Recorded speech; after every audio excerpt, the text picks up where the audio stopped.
Lagi mo bang problema ang pagka-full storage ng Gmail account mo? Tara tulungan kita dahil kahit anong delete natin ng mga photos or videos or kung ano pa man na email dyan sa ating Gmail account ay full storage pa rin. Baka naman kasi hindi mo ito ginagawa.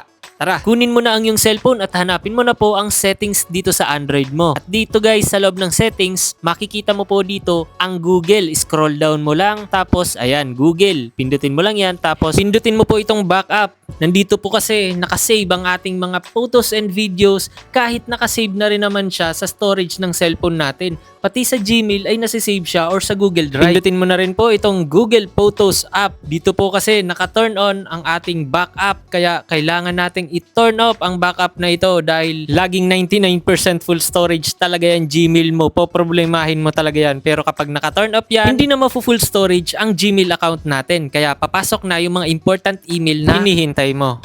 Mag-comment ka na rin po ng Gmail Secure at i-share mo na rin po itong video para matutunan rin po ng iba kung paano mawala ang full storage ng Gmail natin. Thank you mga Kadili Guides TV!